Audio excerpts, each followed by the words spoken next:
Assalamualaikum warahmatullahi wabarakatuh. Halo semuanya, perkenalkan nama saya Andi Anggara Putra, NIM 20101133 dari Prodi Pendidikan Ekonomi, Fakultas Keguruan dan Ilmu Pendidikan, Universitas Lambung Mangkurat. Hai semuanya, perkenalkan nama saya Priscilia Sudarma dengan NIM 2110113320008 dengan Prodi Pendidikan Ekonomi Fakultas Keguruan dan Ilmu Pendidikan dengan Universitas Lambung Mangkurat. Nah, selanjutnya kita masuk ke dalam materi yang pertama, yaitu tentang sejarah berdirinya PT PLN Persero. Nah, tahukah kalian bahwa PT PLN sendiri sudah berdiri sejak sekitar abad ke-19 yang didirikan oleh perusahaan pabrik gula dan teh milik Belanda. Pada saat itu, mereka berinisiasi mendirikan infrastruktur pembangkit listrik untuk keperluan pabrik. Singkat cerita, pada tahun 1961, pemerintahan menamai perusahaan tersebut menjadi BPU PLN atau Badan Pemimpin Umum Perusahaan Listrik Negara. Perusahaan ini bergerak di bidang listrik, gas, dan kopas yang kemudian dipecah menjadi dua perusahaan berbeda, yaitu PLN Perusahaan Listrik Negara dan PGN Perusahaan Gas Negara. Seiring dengan kebijakan pemerintah untuk memberikan kesempatan pada sektor swasta untuk membuka bisnis penyediaan listrik, PLN berganti status menjadi perusahaan perseroan atau Persero. Nah, dengan demikian pula status perusahaan PLN pun dipindahkan di bawah Kementerian BUMN atau Badan Usaha Milik Negara. Materi selanjutnya ada pengertian PT PLN. PT PLN Persero adalah sebuah BUMN yang mengurusi semua aspek kelistrikan yang ada di Indonesia. Dalam pelayanan mendistribusikan listrikan, PLN membagi-bagi fungsi unit induknya dalam beberapa unit induk berdasarkan pada sistem tenaga listrik, yaitu pembangkitan, transmisi, dan distribusi. Selain itu, ada juga unit induk atau pusat-pusat lain sebagai penunjang keberlangsungannya perusahaan. Karena luasnya cakupan wilayah kerja PLN, maka PLN memiliki unit-unit di seluruh wilayah Indonesia yang mempunyai fungsi masing-masing sesuai dengan unit induknya. Menjelaskan tentang materi yang kedua, yaitu jenis-jenis pembangkit listrik di Indonesia. Jenis-jenis pembangkit listrik ini di Indonesia ada beberapa, yaitu yang pertama ada pembangkit listrik tenaga surya atau yang bisa disebut dengan PLTS.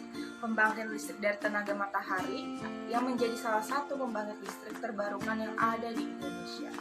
Dan yang kedua yaitu ada pembangkit listrik tenaga panas bumi atau PLTP. Apa sih PLTP itu? PLTP atau panas bumi atau geothermal yang tersimpan dalam bumi juga bisa dimanfaatkan dan diubah menjadi listrik. PLTP di Indonesia terdapat di Kabupaten Indonesia, di Wonosobo, Jawa Tengah, Sukabumi, Garut, dan Pangelangan di Jawa Barat. Yang ketiga yaitu ada pembangkit listrik tenaga uap atau disebut dengan PLTU. Pembangkit listrik tenaga uap merupakan pembangkit listrik dari bahan tak terbarukan. PLTU ini dihasilkan dari batu bara.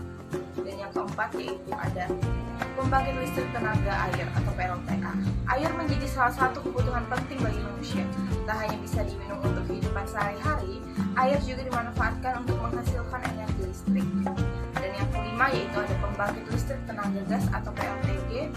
PLTG di Indonesia cukup banyak, yaitu PLTG Indonesia tersebar di beberapa provinsi seperti Jawa Barat, Jawa Timur, Jambi, Kalsel, Kaltim, dan Sumatera Selatan. Dan yang terakhir yaitu pembangkit listrik tenaga bayu atau PLTB. Listrik yang dimanfaatkan masyarakat Indonesia juga dihasilkan dari angin loh. Berkat teknologi, kekuatan dari angin ini bisa diubah dan menghasilkan listrik. Nah, selanjutnya saya akan menjelaskan tentang dari apa sih sisi positif PLN itu. Yang pertama, dari pencahayaan. Berkat ditemukannya listrik, orang tidak perlu lagi bergantung pada lilin ataupun lampu minyak. Walaupun sudah malam, orang tetap bisa banyak beraktivitas karena kita memerlukan penerangan untuk melakukan aktivitas. Jadi dengan adanya PLN ini mungkin akan membantu kita buat sekiranya tidak akan kesusahan untuk mencari barang atau beraktivitas. Dan yang kedua yaitu ada peningkatan komunikasi. Yang terjadi adalah radio listrik, telegraf, dan televisi. Listrik memang banyak manfaatnya untuk kehidupan sehari-hari, namun bukan berarti kita bisa menggunakan seenaknya. Gunakanlah energi listrik dengan bijak sesuai dengan kebutuhan yang kita perlukan.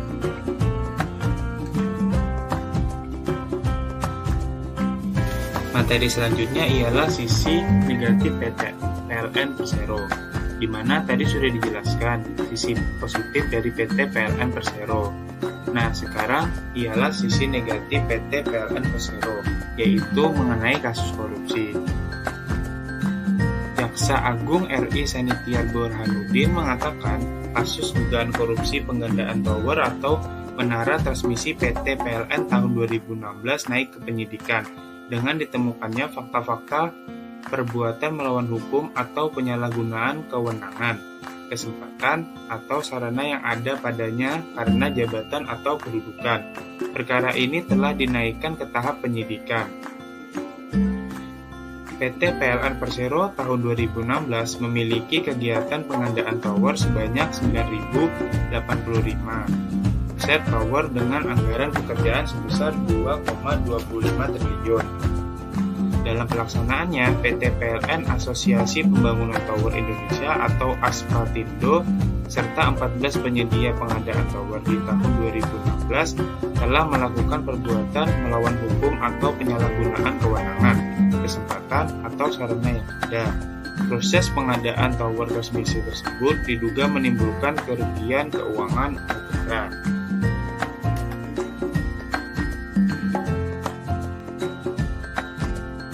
Sekian pemaparan materi mengenai PT PLN Persero. Terima kasih sudah menonton.